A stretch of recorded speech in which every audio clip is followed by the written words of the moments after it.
How you doing? Good, I guess. How are you feeling and for this week and for this fight? Yeah, I'm feeling good. We've went back to back with a few fight camps. We're coming off of that weird decision with Bellato, and then 4 weeks prior to that, we were in Vegas where we had the rash that stopped me from fighting the same opponent. So then that was moved 4 weeks, and we went straight back into a fight camp because we left that fight with no injuries. So we're looking to capitalise on the fact that we've done back-to-back fight camps without having an end to a fight. So I'm feeling good that way, but it's much easier as well to travel from Scotland to France rather than Scotland to Brazil or the USA. So this is much better for me, and no jet lag and no messing up my sleep pattern. And whether it's the weight category or whether it's like your training schedule regimen, even geographically speaking, do you think you have found the sweet spot now? Yeah, we made the decision to move to middleweight.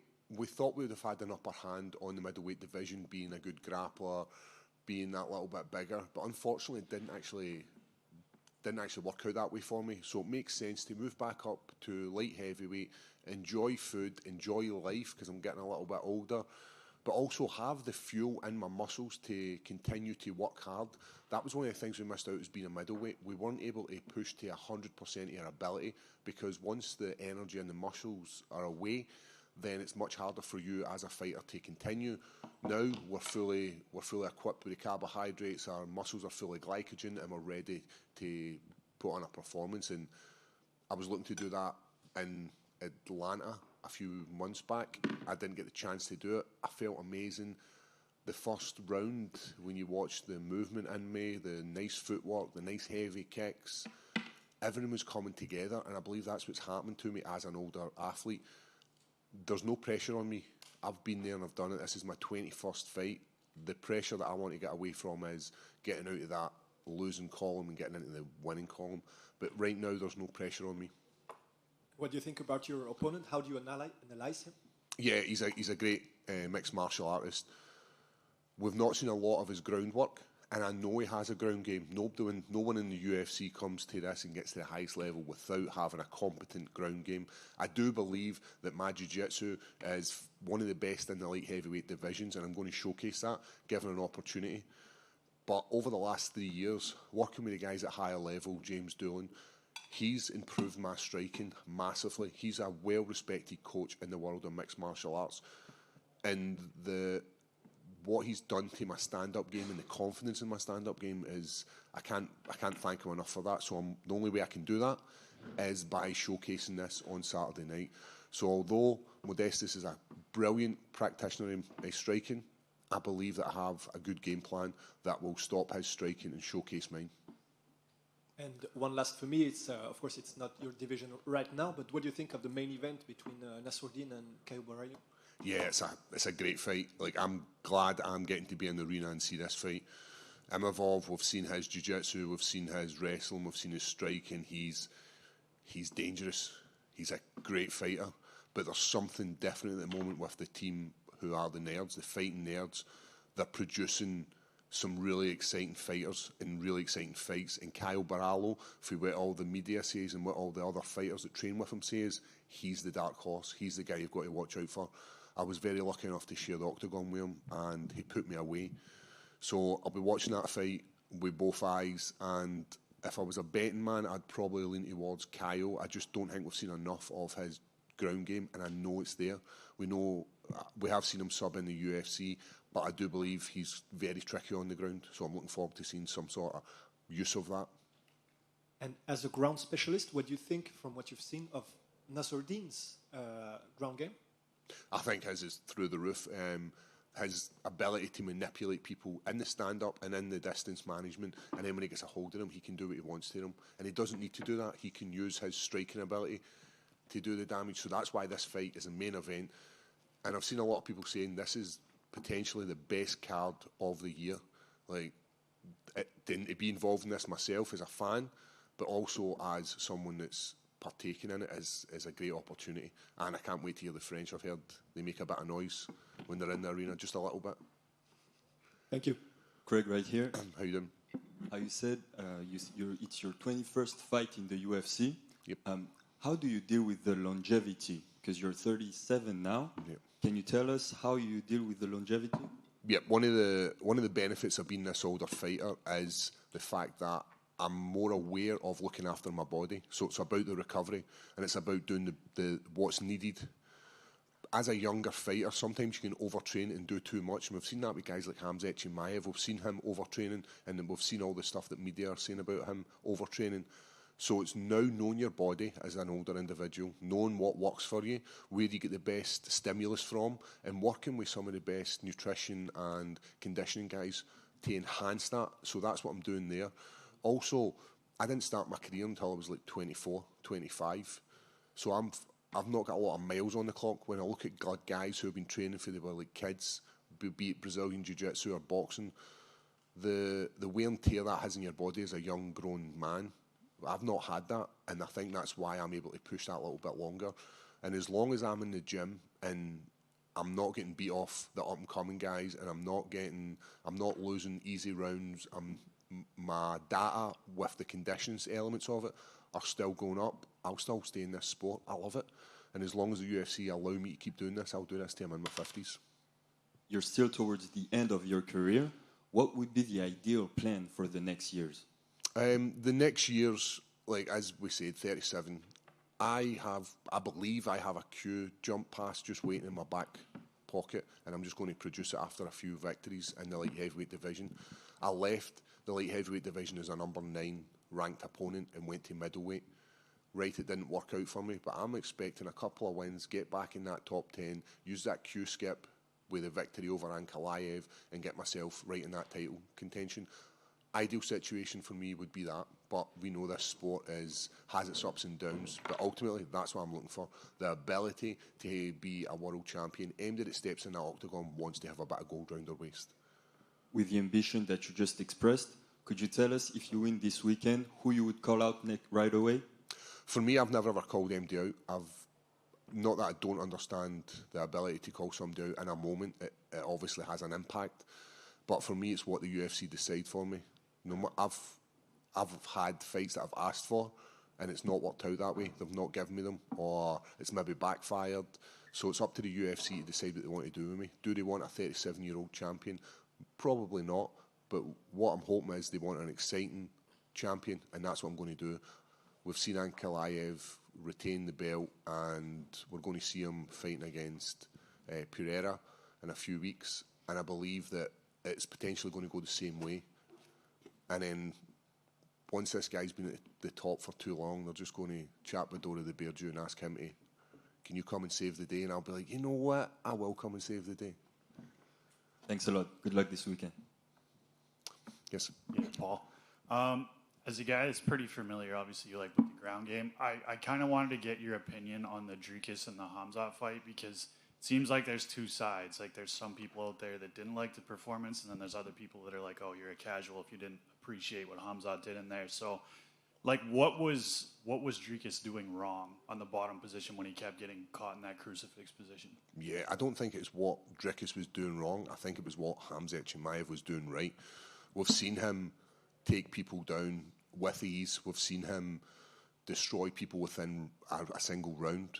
So you've got to commend what DDP did in that fight. The ability to stay safe in these spots and not take unnecessary shots. Right, we've seen the count was the way through the roof with these little rabbit punches, but they weren't doing damage, and they were never ever going to stop the fight for that. The referee was never stopping the fight. It needs to be damage finishing shots for this fight to end. So for me, it would need to be about improving that guard for DDP if he gets that chance again. He needs to be able to recover and get his legs back in play. Saying that, you've got a guy like Hamzat Chimaev who is just imposing as well on people. We've seen him with some of the best grapplers, and that's including Gilbert Burns. We've seen the best person who's looked the best against him, and that was Kamaru Usman. So I think what you need to do as DDP is have a good ground defence. We don't want to go to the ground with Hamzat Chimaev. We're going to try and stop it as much as we possibly can to land his heavy shots. But Hamzat Chimaev is going to be the champ for a good while. And then, how many T-shirts have you ripped in anticipation for this week? Yeah, so fighters are very superstitious. I don't care what MD says. Fighters do certain stuff. They wear certain socks. The same as football players or soccer players. These are the pants I wear when I'm playing. And fighters are very much the same. Running into the last 2 fights, I changed my shorts up. I normally wear the blue UFC fight shorts. And I decided, you know what, I'll mix it up, go purple. And I went purple to fight my last fight. Bellato, and they were purple the first one, and then the fight ends. The fight doesn't go ahead because of a cold sore or herpes, whatever you want to call it. 4 weeks later, the fight then stops in that way. So for me, the jinx of these purple shorts, I'll never wear the purple shorts again, just because it's definitely jinxed me. So no purple shorts for me. I meant shirts. Oh, sorry, and that was another one. Not being able to rip a shirt was because of these purple shorts. And it sounds so silly, because of these purple shorts, you can't rip a shirt.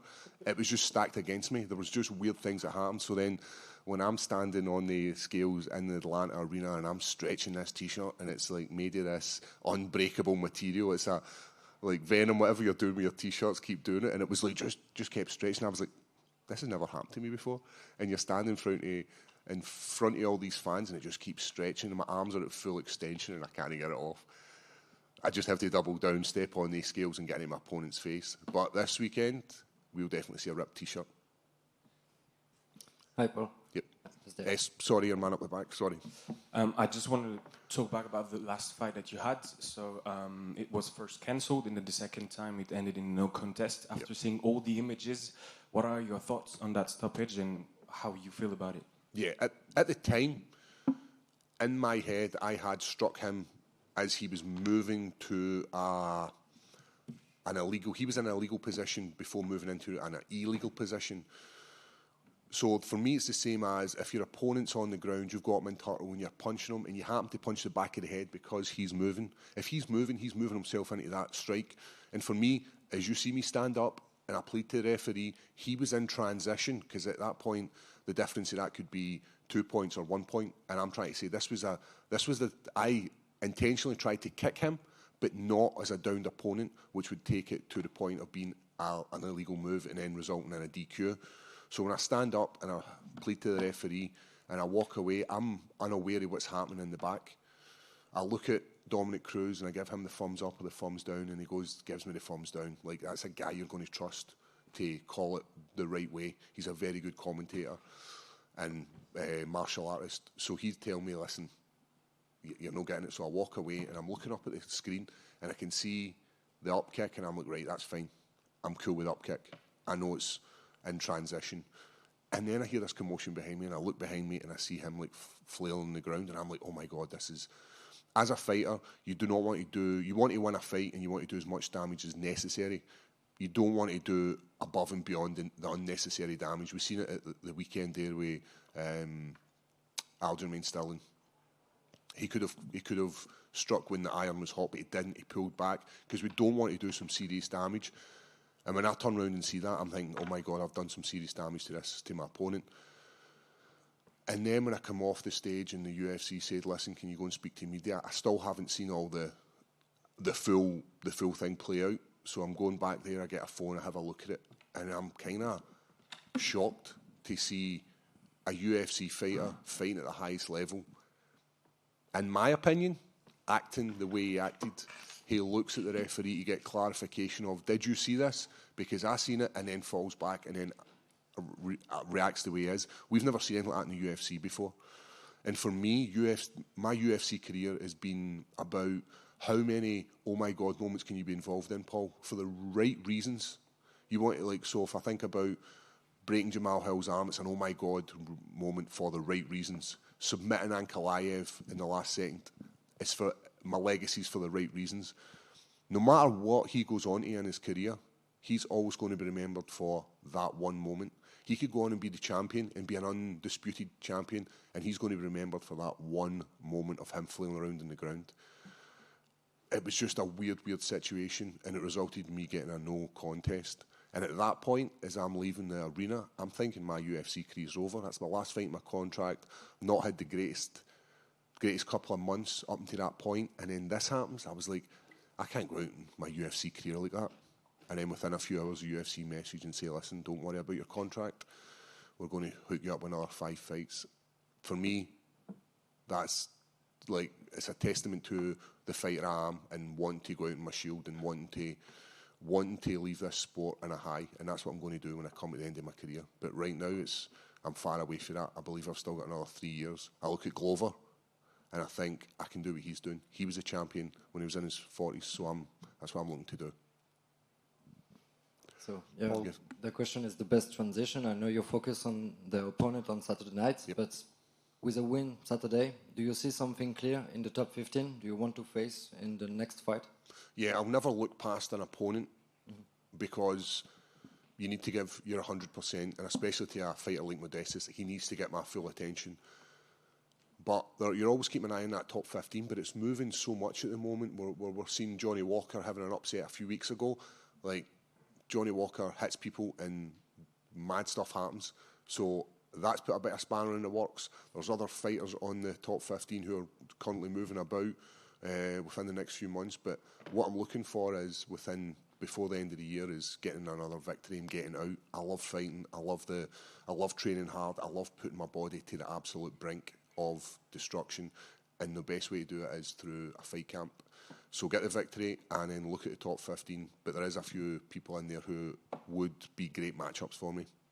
Thank you very much. How you doing? Hi, Paul. Fine, thanks. How are you? I'm good. First of all, congrats on the career so far, and we can wait to see what's next this Saturday and from then on. But also, we talked about your career, and it's been so long and so important. And you're such an iconic fighter, not just in Europe, but all over the world. So how much pride do you take in that no matter the results, no matter anything, you just left a mark on the biggest organization in the world? Yeah, when I started this adventure, I had no idea I was going to end up in the UFC. And then when I get my UFC first contract, I had no idea that where the next 4 fights would take me. And I was on the brink of not making it in the UFC Cup with 2 losses coming up against Ankalaev in London. But for some reason, fate had given me another chance with that last-second submission, and then it allowed me to continue my career. And I've had some amazing moments, like fighting Shogun Rua in Brazil and getting a draw, beating Shogun Rua in the Apex, the last-second submission. There's a whole host of stuff that I've left in my legacy. I'll be remembered for having the most submissions in light heavyweight, and I'm going to add to that this weekend.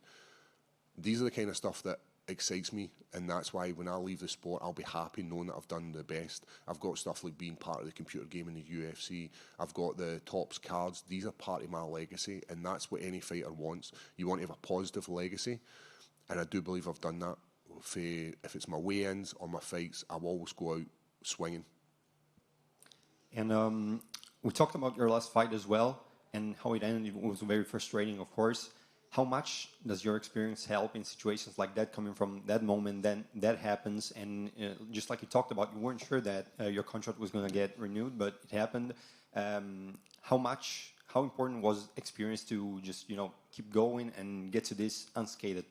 Yeah, experience costs a lot. When I first started MMA, I had none of this. I didn't know the rule set. I didn't know the best way to condition myself. I was stumbling along, but the more experience I get, and the more people I speak to, the more fighters I'm around, I then realise there's more to this sport than just fighting. It's about the rehab, it's about the nutrition, there's a whole host of things that go into this, and it's only from experience that I'm able to do that. And having these moments in the octagon like that, because in theory, that fight, if he was able to continue, I would have to have taken myself from being up here thinking I'd won, to now take myself back down to this level playing field so that I'm able to continue. And I believe that I was able to control that in the octagon through being in that octagon all day times and having adversity, going into the corner after getting beat for 3 rounds and coming back and getting the victory, going into the corner after receiving a big cut and still being able to pick myself up. And it's only from doing that you can get that experience. So I'm very experienced in this world. And it then moves into that realm of you become a UFC veteran, and I believe I've earned that I can put that after my name. Paul Craig is a UFC veteran. Not many people make this to their 20 fights. So, like, I'm happy with my career. I'm over the moon with it. Ideally, I'd like to have got the title a lot sooner, but I will. I'm still got eyes on that title. Thank you so much. Congrats and good luck on Saturday. Thank you so much.